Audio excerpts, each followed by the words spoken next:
एक गहरी रात का किस्सा है जब खामोशी में छिपे हुए तीन इंसान अपने नसीब की बाजी खेल रहे थे। एक बूढ़े का घर, कुछ कीमती राज और सच का वो लम्हा जो सब कुछ बदल देगा। न चालाकी का जाल सच को छुपा पाएगा। सूरज ढलते ही अमारा की गलियों में एक साया सरक जाता था। वो न दिखाई देता, न आवाज देता, न कोई भूत था, न जिन। मगर सुबह होते ही लोगों के खजाने खाली हो चुके होते।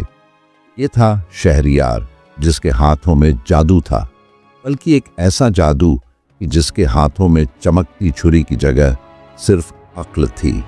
सदियों पहले की बात है कि पुरानी दास्तानों के मुल्क इराक के मिशहू शहर मारा में जहां ताजिर सोने के अंबार लेकर आते, वहीं एक शहरियार नामी नौजवान रहता था।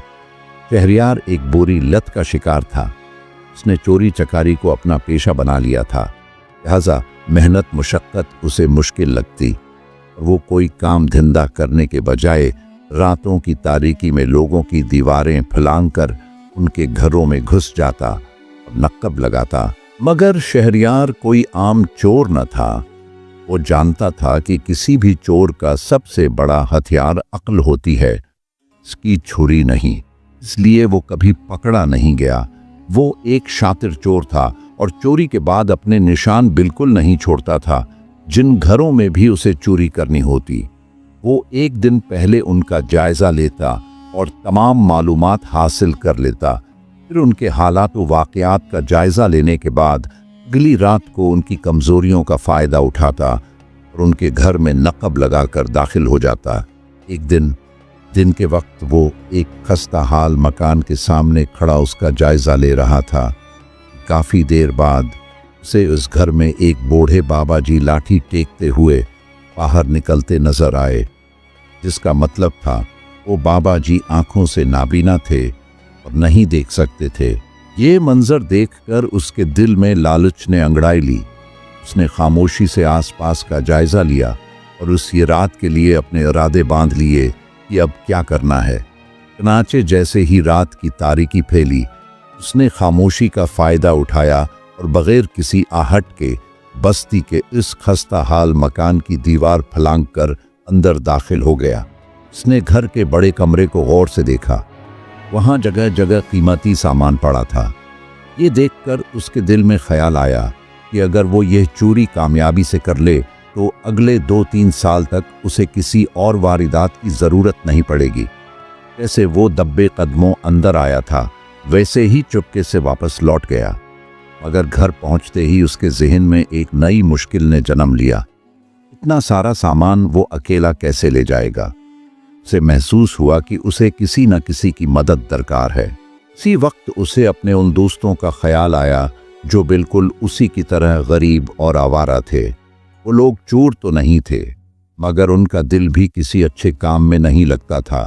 शहरियार फौरन उठा, घर से निकला और सीधा खेतों की तरफ चल दिया, जहां उसके दोस्त घास पर बैठे हंसी मजाक में मसरूफ थे। शहरियार ने उन्हें सलाम किया, जाकर उनके साथ घास पर बैठ गया। कुछ देर हाल चाल पूछने के बाद वो बोला, दोस्तों, मेरे पास एक ऐसा काम है जिससे हम एक ही रात में अमीर बन सकते हैं।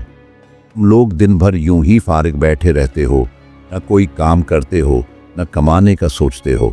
अगर तुम चाहते हो कि न ज़्यादा मेहनत करनी पड़े और हमारे हाथ खूब सारा माल लग जाए, बस एक बार मेरी बात मान लो।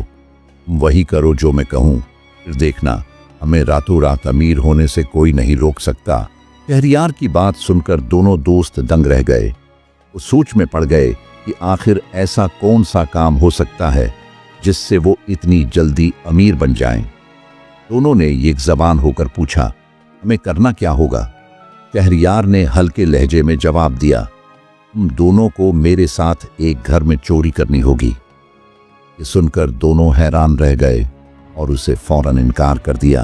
उन्होंने साफ कहा, हम चोरी नहीं करेंगे, और अगर मान भी लें कि हम तैयार हो गए तो एक बात याद रखो, अगर पकड़े गए तो काजी हमारे हाथ काटने में ज़रा देर नहीं लगाएगा। फिर पूरी बस्ती में हमारी रुसवाई होगी और लोग हमें ज़िंदगी भर ताने देंगे। शहरियार ने दोनों को तसल्ली देते हुए कहा, भाइयों, फिक्र न करो, हम किसी सूरत पकड़े नहीं जाएंगे। जिस घर में हम जाएंगे वहां सिर्फ एक बूढ़ा शख्स रहता है और वो भी नाबीना है। अगर वो चोरी के दौरान जाग भी गया तो हमें देख नहीं पाएगा। हम आराम से निकल जाएंगे। मैंने खुद अपनी आंखों से देखा है। इस घर में बहुत सा कीमती सामान रखा है जो हम बगैर किसी मुश्किल के ले जा सकते हैं। फिर भी उसके दोस्त मानने को तैयार न हुए। इस पर शहरियार ने एक और चाल चली। वो बोला, ठीक है, तुम दोनों किसी चीज को हाथ न लगाना। हम तीनों अंदर चलेंगे, लेकिन चोरी सिर्फ मैं करूंगा। सामान उठा करके कपड़े में बांधूंगा मैं। तुम सिर्फ मेरी मदद करना उसे बाहर निकालने में। इनाम इतना ही मिलेगा जितना चोरी में साथ देने पर मिलता। शहरियार ने फैसला किया कि वो रात के आखिरी पहर बूढ़े के घर चोरी करने जाएंगे। उसने दोस्तों से कहा, शाम को दोस्तों से मिलने का बहाना बनाकर घर से निकल जाना। चनाचे रात होते ही दोनों दोस्त अपने घरों से निकले और सीधा शहरियार के घर पहुंचे। शहरियार पहले से उनका मुंतजर था। दरवाजे पर दस्तक हुई तो वो फौरन बाहर आया और फिर तीनों मिलकर खामोशी से बूढ़े के घर की तरफ रवाना हो गए। वो घर करीब ही के मोहल्ले में था, इसलिए थोड़ी ही देर में वो वहां पहुंच गए। तीनों ने बारी बारी दीवार फुलांगी और सहन में दाखिल हो गए। बूढ़ा आदमी इस वक्त मरकजी कमरे से कुछ फासले पर एक चारपाई पर लेटा हुआ था। जैसे ही वो घर के अंदर कूदे, बूढ़े ने आहट सुन ली, मगर वो ऐसा जाहिर करने लगा जैसे वो गहरी नींद में हो और कुछ भी न सुना हो। चोरों ने उसे लेटा हुआ देखकर समझा कि वो सो रहा है, इसलिए बेफिक्र होकर अंदर दाखिल हो गए और चोरी में लग गए। वो लोग अभी सामान इकट्ठा ही कर रहे थे कि बूढ़ा आहिस्ता से उठा, चुपके से कमरे से बाहर निकला और दरवाजा बाहर से बंद कर दिया। फिर वो जोर जोर से चिल्लाने लगा और इर्द-गिर्द के लोगों को पुकारने लगा। उसकी आवाज सुनते ही मोहल्ले भर के लोग जमा हो गए। पड़ोसी फौरन जाग गए और तीनों चोरों को पकड़ लिया। उन्हें सहन में एक दरख्त से बांध दिया गया और ये फैसला किया गया कि सुबह होते ही उन्हें काजी के सामने पेश किया जाएगा। रात के सन्नाटे में जब सब कुछ खामोश हो चुका था, दोनों दोस्तों ने शहरियार की तरफ गुस्से से देखा और कहा, हम तेरे चक्र में पड़कर मुसीबत में आ गए हैं। अगर तेरे साथ ना आते तो आज यहां ना होते। हम तो काजी के सामने साफ कह देंगे कि हमने चोरी नहीं की, हमारा ऐसा कोई इरादा नहीं था। शहरियार ने नरमी से समझाया, दोस्तों, हम में से कोई भी अदालत में ये मानेगा ही नहीं कि चोरी किसने की। अगर काजी को ये पता ही न चले कि असल मुजरिम कौन है, वो किसी का हाथ नहीं कटवा सकेगा। यही हमारे बचने का रास्ता है। अगले दिन तीनों को काजी की अदालत में पेश किया गया। वो बूढ़ा शख्स काजी के सामने खड़ा हुआ और फौरन बोला, जनाबे आली, मैं बेसारत से महरूम हूं और देख नहीं सकता। मेरा एक ही बेटा है जो किसी काम के गरज से दूसरे शहर गया हुआ था और घर पर नहीं था। मैं अपने घर पर बिल्कुल अकेला था और इन तीनों ने मेरी माजूरी और इसकी गैर हाजिरी का फ़ायदा उठाकर मेरे घर में चोरी की नीयत से आए, मगर अल्लाह ताला को कुछ और ही मंजूर था। बूढ़े ने काजी के सामने फरियाद की, मेरी आपसे इल्तजा है कि इन तीनों के हाथ कटवा दिए जाएं ताकि दूसरों को इबरत हो। काजी ने तीनों मुल्ज़मान की तरफ देखा और पूछा, क्या तुम अपनी सफाई में कुछ कहना चाहते हो? इस पर हर एक ने दूसरे पर इल्ज़ाम डालना शुरू कर दिया। एक ने कहा, मैं उन दोनों के कहने पर आया था। दूसरा बोला, ये दोनों मुझे फंसा रहे हैं। तीसरे ने भी यही बात दोहराई। बूढ़े आदमी ने काजी से दोबारा दरख्वास्त की, जनाब, ये नहीं मानेंगे, इन तीनों के हाथ कटवा दीजिए, यही उनके लिए मुनासिब सज़ा है। लेकिन काजी ने जवाब दिया, जब तक ये वाज़ेह ना हो जाए असल चोर कौन है, मैं किसी दूसरे को सज़ा नहीं दे सकता। तुम सब एक दूसरे पर इल्ज़ाम लगा रहे हो। तुम लोगों में से असल मुजरिम अगर अपना जुर्म कबूल कर लेता है तो सज़ा सिर्फ इसी को दी जाएगी, वरना अंजाम तुम सब के लिए अच्छा नहीं होगा। आदि ने हर मुमकिन तरीके से उन्हें समझाने की कोशिश की, मगर वो अपनी बात पर डटे रहे। कोई भी सच मानने को तैयार न था। आजी अब परेशान होने लगा। से कोई हल समझ नहीं आ रहा था। अब उसने एक तरकीब सोची। उसने बावर्ची को बुलाया और हुक्म दिया कि तीनों को खाना पेश किया जाए। सबसे पहले शहरियार को गोश्त पेश किया गया। उसने जैसे ही पहला निवाला लिया, फौरन थूक दिया और बोला, तो कुत्ते का गोश्त है। सुनकर अदालत में सब हैरान रह गए। काजी ने फौरन बावर्ची की तरफ देखा और पूछा, अब वाकई यह सच कह रहा है? बावर्ची ने अदब से जवाब दिया, नहीं जनाब, ये आम बकरे का गोश्त है। आप चाहें तो जांच करवा सकते हैं। काजी को शक हुआ, इसलिए उसने फौरन उस कसाई को बुलवाया जिससे गोश्त मंगवाया गया था। जब कसाई अदालत में हाजिर हुआ, काजी ने सख्त लहजे में पूछा, क्या तुम अपनी दुकान पर कुत्ते का गोश्त बेचते हो? अगर तुमने ऐसा किया है तो याद रखो, तुम्हें सख्त सजा दी जाएगी। यह सब सुनकर कसाई डर गया और कांपते हुए बोला, हाजी साहब, ये गोश्त बकरे का ही है, लेकिन एक अजीब बात है, जब ये बकरा पैदा हुआ था अभी इसकी मां मर गई थी। अब ये जाकर एक कुतिया के नीचे लग गया और उसका दूध पीने लगा। मैंने कुछ नहीं कहा, सोचा किसी तरह पल तो जाएगा। वो रोज उसी कुतिया का दूध पीता रहा और उसी से बड़ा हुआ। कुछ उसकी आदतें भी कुत्तों जैसी हो गई थीं। शायद इसी वजह से इसके गोश्त से कुत्ते की बू आ रही होगी। ये बात सुनकर काजी शहरियार की बातों पर हैरान हो गया। अब दूसरे लड़के की बारी थी। उसे दूध दिया गया। उसने सिर्फ सूंघ कर दूध को एक तरफ रख दिया। काजी ने पूछा, क्यों नहीं पिया? तो वो बोला, ये दूध ठीक नहीं लग रहा, इसमें जहर है, मैं ये नहीं पी सकता। काजी ने फौरन बावर्ची से कहा कि दूध की अच्छी तरह जांच करवाई जाए। बावर्ची ने दूध दूसरे बर्तन में डालकर चेक किया। जब बर्तन खाली किया तो नीचे एक मरी हुई छिपकली नजर आई। ये देखकर काजी हैरान रह गया। तीसरे दोस्त की बारी आई। उसे चने दिए गए, लेकिन उसने खाने से इनकार कर दिया और बोला, ये चुने पहले किसी घोड़े ने खाए हैं, मुझे वही चुने खाने को दिए जा रहे हैं। काजी ने फिर बावर्ची की तरफ सवालिया नजरों से देखा। बावर्ची शर्मिंदा होकर बोला, शायद वो सही कह रहा है, कल मैंने आपके घोड़े को चने खाने के लिए दिए थे और फिर गलती से चनों का वही थैला खाने की चीज़ों के साथ रख दिया था।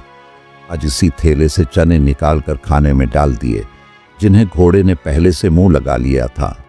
काजी पूरी तरह उलझ चुका था। तीनों नौजवान न सिर्फ चालाक थे, बल्कि इतने होशियार भी निकले कि उनके जवाबों ने पूरी अदालत को हैरान कर दिया था। ये तय करना बहुत मुश्किल हो गया कि असल चोर कौन है। आखिरकार काजी ने मजबूर होकर तीनों को दोबारा कैद में भिजवा दिया और खुद घर आकर सोच में डूब गया कि असल मुजरिम का पता कैसे लगाया जाए। काजी का बेटा जो पास ही बैठा था, अपने वालिद को परेशान देखकर बोला, बाबा जान, आप किस बात से इतने परेशान हैं? आदि ने उसे सारा वाकया सुना दिया। बेटा कुछ लम्हे सोचता रहा, फिर बोला, बाबा जान, मुझे एक मौका दें, शायद मैं असल चोर को पकड़ लूं। आदि ने उसे ये जिम्मेदारी दे दी। अगली सुबह तीनों नौजवानों को फिर अदालत में पेश किया गया। आदि के बेटे ने अदालत में बैठे तीनों नौजवानों को गौर से देखा, फिर हल्की सी मुस्कुराहट के साथ बोला, मैं तुम सबको एक छोटी सी कहानी सुनाना चाहता हूँ। वो आहिस्ता आहिस्ता बोलने लगा। एक गांव में एक औरत अपने शोहर के साथ रहती थी। एक दिन उसके मैके से खबर आई कि उसके वालिद बहुत बीमार हैं। शोहर के पास ज़्यादा पैसे नहीं थे, मगर उसने अपने तमाम जानवर बेच दिए ताकि कुछ रकम जमा हो जाए। उसने वो पैसे अपनी बीवी को दिए और कहा कि वो जल्दी अपने वालिद के पास चली जाए। वो औरत अकेली सफ़र पर निकली। रास्ते में एक गंदी नीयत वाला आदमी मिला। उसने औरत को अकेला पाकर उस पर जुल्म करने की कोशिश की, लेकिन औरत रोने लगी और गड़गड़ा कर कहने लगी, खुदा के लिए मुझे जाने दो, हमारे घर में भी माएँ और बहनी होंगी। ये सुनकर उस आदमी का दिल पसीज गया। उसे रहम आया और उसने औरत को कुछ भी नुकसान पहुंचाए बगैर जाने दिया। औरत ने उसका शुक्रिया अदा किया और अपने सफ़र पर आगे बढ़ गई। थोड़ी देर चलने के बाद रास्ते में कुछ चोर आ गए। उन्होंने उस औरत को रोक लिया और सख्त लहजे में बोले, जो कुछ तेरे पास है फौरन निकाल दे, वरना हम तुझे बांध देंगे। वो औरत डर गई, लेकिन हिम्मत करके उनसे कहा, मेरे पास जो थोड़े से पैसे हैं वो मेरे बीमार वालिद के इलाज के लिए हैं। अगर ये भी चले गए तो वो शायद बच न सकें। ये बात सुनकर चोरों का सरदार कुछ लम्हे खामोश रहा, फिर आहिस्ता से बोला, जा चली जा, हम तेरे पैसे नहीं लेंगे। उसके साथी भी खामोश हो गए। यूं औरत वहां से बचकर निकल गई, अपने शहर पहुंची और फौरन अपने वालिद का इलाज करवाया। 6 दिनों में उसके वालिद ठीक हो गए। सा खत्म करने के बाद काजी के बेटे ने तीनों लड़कों की तरफ बारी बारी देखा और कहा, तुम बताओ, उस लड़की की सबसे ज्यादा मदद किसने की? पहले लड़के से पूछा गया तो वो बोला, उसके शौहर ने, क्योंकि उसने अपनी चीज बेचकर पैसे दिए। भी लड़की अपने बीमार बाप के पास जा सकी। फिर दूसरे लड़के की बारी आई। उसने कहा, जिस शख्स ने उसे अकेला देखकर भी नुकसान नहीं पहुंचाया, असल मददगार वही था, क्योंकि औरत की इज्जत सबसे अहम होती है। आखिर में काजी के बेटे ने शहरयार की तरफ देखा। शहरयार ने जरा भी देर किए बगैर कहा, सबसे बड़ी भलाई उन लोगों ने की जिन्होंने उसके पास से कुछ नहीं छीना, वरना वो अपने बाप का इलाज न करा पाती। ये जवाब सुनकर काजी का बेटा मुस्कुरा दिया, क्योंकि उसे वो बात मिल गई थी जो वो तलाश कर रहा था। ये जवाब सुनकर काजी का बेटा मुस्कुरा दिया और अपने वालिद की तरफ देखकर बोला, बाबा जान, यही नौजवान असल मुजरिम है। काजी चौंक गया और पूछा, तुम्हें कैसे यकीन है कि यही चोर है? बेटे ने नरमी से कहा, बाबा, हर शख्स दुनिया को अपने अंदर छुपी सोच और फितरत के मुताबिक देखता है। जो बातें उसके दिल में होती हैं वही उसे दूसरों के अमल में भी अच्छी लगती हैं। इस नौजवान ने ना उस शौहर की कुर्बानी को सराहा, ना ही उस शख्स को जिसने लड़की की इज्जत को बचाया, बल्कि उसने चोरों की नर्म दिल्ली को सबसे बड़ा नेकी का काम कहा। ये इस बात का सबूत है कि उसका दिल चोरों जैसा ही है, इसीलिए उसे चोरों की बात में अच्छाई नजर आती है। वो खुद भी वैसा ही है, इसलिए उसका झुकाव भी उसी तरफ गया। काजी अपने बेटे की अक्ल और समझ पर बहुत हैरान रह गया। काजी ने फौरन सिपाहियों को हुक्म दिया कि शहरयार को गिरफ्तार किया जाए और उससे सख्ती से पूछगुछ की जाए। शहरयार, जो पहले ही खौफजदा था, ज्यादा देर बर्दाश्त न कर सका और कुछ ही देर में सारा सच ओगल बैठा। उसने इतराफ़ कर लिया कि चोरी का सारा मंसूबा इसी का था। जब बात की मजीद छानबीन की गई तो ये वाज़ेह हो गया कि वही असल चोर था, जबकि बाकी दोनों नौजवान सिर्फ चोरी के सामान को बाहर निकालने में इसकी मदद कर रहे थे। काजी ने इंसाफ के मुताबिक फैसला सुनाते हुए हुक्म दिया कि शहरयार का हाथ शरई कानून के मुताबिक काट दिया जाए और बाकी दोनों को 1 साल कैद की सज़ा दी जाए। अदालत में मौजूद हर शख्स ये फैसला सुनकर मुतमईन हो गया और सबका ईमान और पक्का हो गया कि इंसाफ कभी छिप नहीं सकता, चाहे मुजरिम जितना भी चालाक और होशियार क्यों ना हो। आज की कहानी हमें ये अखलाकी सबक सिखाती है कि इंसान की फितरत और इसकी सोच उसके अपने अल्फाज और फैसलों से जाहिर होती है। अगर कोई गलत काम चाहे जितना भी चालाकी से करे, सच्चाई एक दिन ज़रूर सामने आ जाती है।